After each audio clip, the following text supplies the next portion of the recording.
My boyfriend and I started dating in July of 2014. He is the biggest optimist in the world and lived a pretty cushy life as the only child of divorced parents.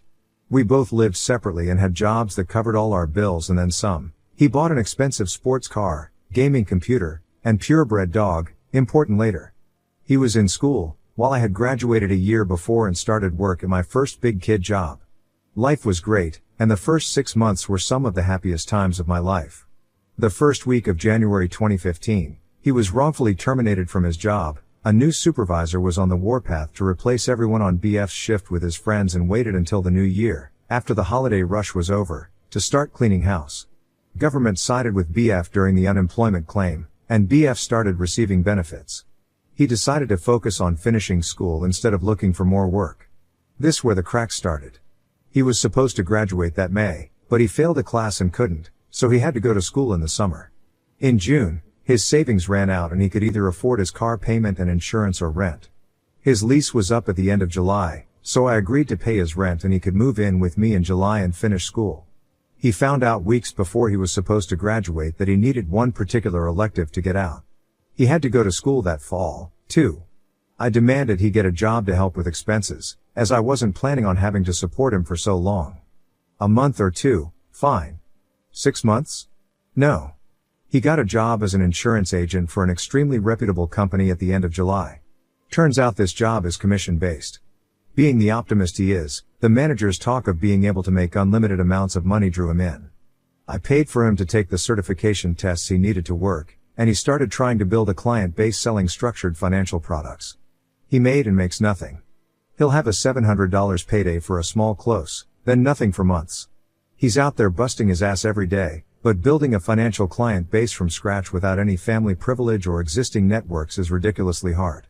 In Sept 2015, we downsized from my fancy downtown apartment to a posh house on the edge of the ghetto. I paid the security deposit and double rent at both places for a month as that's how the lease overlaps worked out, totaling about $3,500.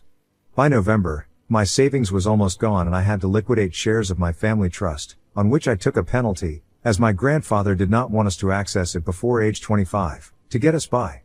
By deck, I had $300 in savings and nothing left in my family trust.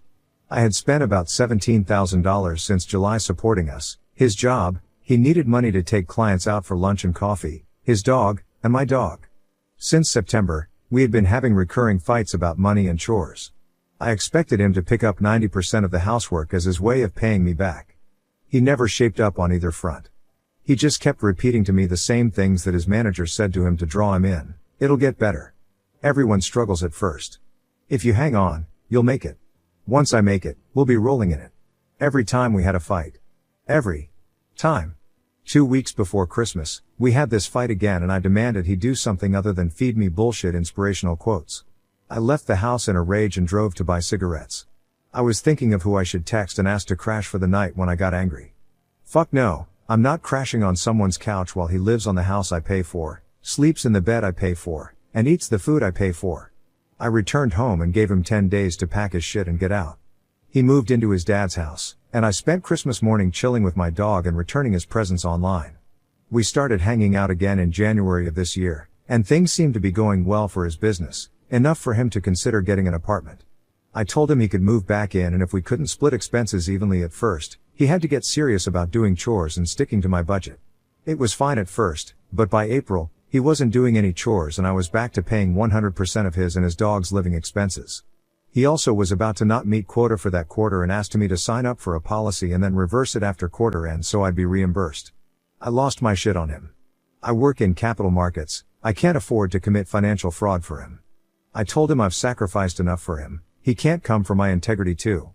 Bonus, the friend who he did rope into doing the reversed policy still hasn't been reimbursed. 5 months later, we had another blowout fight, and he majorly stepped up on the chores front, which has sustained to this day. Money was still touch and go. When he didn't get paid, his fancy car ate it up every month. He landed a big case in May, and paid his half rent in June for the first time, and offered to pay all of July, which he did. By the second week of July, he was completely broke again, and told me last minute he couldn't pay August rent. I had to scramble to get the cash needed in one account to send the check. He couldn't afford to pay for his half of groceries like he promised either, so that was a scramble too. I'm so sick of this. I work an incredible job for my age, paid off all my college debt 8 months after graduation, and own my car, yet I'm living paycheck to paycheck supporting him. There's always something, even if it's a legitimate something, that keeps him from paying his half. It's been a fucking year and there hasn't even been marginal improvement. His job is meant for filthy rich trust fund kids who can afford to be this broke while they build their client base. I admire his optimism, but he's not suffering for listening to it. I am. I have enabled him far too long, and after the most recent fight about money, I realized he is too immature to be trying his hand at this job. He complains when he meets with clients that spend their money on cars and trips and toys instead of buying a policy from him, when he blew his money on a car and a gaming PC when he had a steady paying job. He has no problem having regular, circular fights with me, yet won't ask his parents for help because that would be awkward and I don't want to lose his father's respect. He's hurt that I don't trust his promises when he's barely kept any of them, from his graduation date to his bills to chores. He is too immature to see the larger picture, and because I've been enabling him to a fault, he has never needed to, because the consequences don't fall on him. They fall on me. Last night, I told him I'm not renewing the lease and I'm moving out by myself. He followed me around the house pleading with me and asking me questions. How do you feel about me? What about us? Where will I go? What will it take for you to let me come with you? Questions I have answered every single fight. Questions he needs to answer because it's his fucking life. I refused to answer them again and went to bed. He stood in the doorway and said that stupid Marilyn Monroe quote about not deserving people at their best if you can't handle them at your worst. I said he was totally allowed to feel that way and walk. He shut himself in the computer room and slept on the couch that night. I can't believe he feels like I'm abandoning him after all I've done. He doesn't understand how hurtful it is when he tries to pay his half of rent and bills by spouting off platitudes about struggle and success. It makes me feel so fucking disrespected, and I have told him this every fight. And despite having this fight regularly, it's like he's not even listening to me. Why would he? I haven't made myself worthy of respect by being his financial doormat and not sticking to my boundaries. At this point, I feel he is using me as a safety net. He knows I won't let him or his dog starve, so he doesn't make himself care about coming up with the money for food. He is deluded by his optimism so much so that he breaks every optimistic promise he makes to me. He talks about how he thinks a client will buy an expensive plan, but then they get the cheap one and now he can't pay rent. He talks about how he met loads of people at a networking event, but only 3 call him back and he needs money to take them out. He says he's set to get 40% enrollment on a corporate contract, but only gets 11% so he can't pay for groceries this week. I used to think he was lying to me, but now I see he's lying to himself. He hasn't matured at all and grounded his expectations in reality because I've been standing in the way of it. Because of this, I don't trust him to give me a realistic end date to supporting him, because he'll probably be wrong about that too. And now that I'm done being his atlas and holding his world together, he's starting to panic. It bothers me so fucking much that he didn't take me seriously until I let the hammer drop on him, as it should have been in the beginning. The irony is not lost on me that he's a broke financial advisor. I missed the first 6 months of this relationship, when he had a job that paid well enough to cover up his financial immaturity. I could have taught him a few things that might have stuck instead of picking up all the slack and mommying the ever-living fuck out of him. I miss going to sit-down dinners and football games and movies with him. I miss the feeling I had a month after I met him, where I knew I would marry him. Now I'm not sure at all. I'm sad I love him. It's a burdensome tether instead of the inner flame it used to be. And maybe this is my own fatal optimism speaking, but that guy is still there, buried underneath all this bullshit. He just has to grow the fuck out of it and take his own risks to learn his own lessons. I can't even explain how badly I want the guy I met back. I'm tearing up writing this. I agreed to him moving back in this year because, according to him, he only needed a few more months to make it and be stable, and I wanted that for him so badly so we could go back to enjoying life together.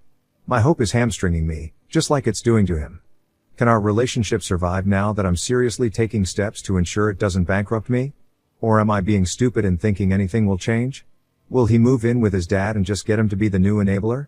What am I doing wrong that's preventing him from understanding how I feel? Comments where Op has replied, Commenter 1. No, you couldn't have. People have to want to learn for lessons to stick. I understand why you're having trouble walking away, because his strengths and weaknesses are so closely tied. But you'd be making the exact same mistake he is by staying, doubling down on a bad decision because you're convinced you can turn it around with just a little more time and investment. He can't, and you can't either. Stop feeding into the sunk cost fallacy and go. Oop, this is so true. I'm a realist from an abusive home, so he was such a bright light of positivity when I met him. Now it's burning me. You're so right about me making the same mistake. I know what I have to do. It's gonna suck doing it, but I'm worth it, to myself at least. Commenter 2, there's no hope. You cannot change anyone but yourself. He's the only one who can change himself. Instead of changing, he's doubling down on a philosophy that has proven to be a failure. Why isn't he getting another job? Even if he can't let himself kill this dream and quit, he can at least work a second job. One that would actually pay minimum wage. Oop, he still has office hours during the day and it infuriates me that they don't pay him for that. He can't get a second job for that reason as he's meeting clients before and after common working hours. He can't even be an Uber driver because his fancy car is on the restricted cars list, and fuck if he's going to take my car too. I hate his stupid fucking car so much. It represents how financially immature he is, because he didn't even use his money wisely when he had it and continues to buttfuck him to this day. Did I mention he hasn't paid taxes or registered it either because he doesn't have the money? Not sure who will be paying that inevitable ticket, but it sure as hell won't be me. Update, well, a lot has happened since I made my first post. I guess I'll address it sequentially, since that's how I'm operating right now, moment to moment. After I made that post, I decided to truly cut him off. I changed the Wi-Fi password, froze the credit card I gave him, applied to close our joint accounts, and threw out any gifts I ever gave him. We were planning on attending a dork convention over Labor Day, in Atlanta, for those familiar with the con scene, that I had budgeted paying for both of us over a year ago. I told him he couldn't go unless he paid for his half of the hotel and tickets, $600. Not sure why I did this instead of shooting straight and admitting he was out of his gourd if he thought he could go. Shouldn't have played any games, but I'm kinda glad I did because he told me he'd have $1,000 to me by the end of August. Over text too, in writing. I was floored. Suddenly he can come up with money for a weekend of partying and a chance to reel me back in? I said I would apply that to August's bills, then he could start paying down the rest of the $25K he owed me for supporting him this past year before he could spend his money on luxuries like out-of-state vacations. This was over text, and he never responded, and slept on the couch again that night. That was a Friday. Saturday morning, he left the house around 9 a.m. with his dog, leaving all of his crap in my house. I piled all of his and his dog's stuff under his desk and got rid of any pictures of him around the house. I blocked him everywhere but Facebook and text. I went to 2 rental house showings, loved one of them and the landlord, put a deposit down that day, went on multiple walks with my dog as well as a long trip to the dog park, and celebrated/vented/drank wine through Twizzlers with my next door neighbor and her boyfriend. Ex-BF never returned that night. Sunday, I spent the day working on cosplays and outfits for the convention as well as goofing off with my neighbor and dog. It was lovely. I kept waiting for this wave of sadness and regret to hit me, but it never did. He had been out for 24 hours and his name wasn't on the lease. I texted him that his claim to residency was gone, and he needed to come get his things with 24 hours notice. He said he was coming that night. I said 24 hours notice. He agreed to Monday evening. Monday, he picks up his stuff in his father's truck and gives me back the key. Hours after he left, he added a song to our shared YouTube playlist, Say Something by A Great Big World. I added Gravity by Sarah Bareilles and Too Good by Drake, then removed his access to the playlist the next morning. Yay middle school communication methods. Wednesday, his best friend texts me like nothing is wrong. Thursday, I text my ex about when I can expect his check in the mail. He doesn't respond. Friday morning, I email him. At this point, as far as I can tell, he's gone no contact with me. I send him one last email a day later basically stating that, and he asks me to coffee Sunday night. We met up for coffee. He never mentions repayment at all, but in the discussion about our feelings, we both felt the same way about this. Betrayed, abandoned, hurt, and distrustful of the other person. He felt I had lied when I said I was fine supporting him and basically insinuated that I wouldn't want to be repaid if I believed in us because otherwise I was actually loaning him money under the guise of love and setting him up to fail.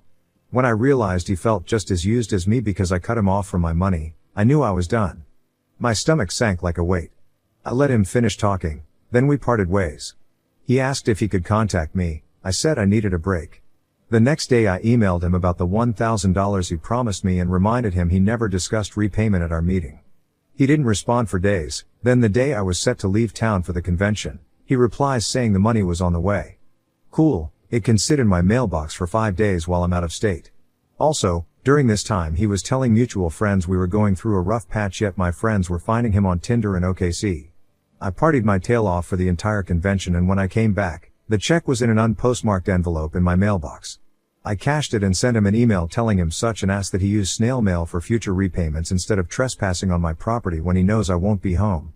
I seriously wonder if he was looking for the spare key I left with the dog sitter. So creepy. He replied to that email with some mushy "I love you and I know I fucked up" things, claiming he is too nice and can't say no and his urge to help others makes him neglect himself and he needs to work on that. It was the most laughable apology on earth.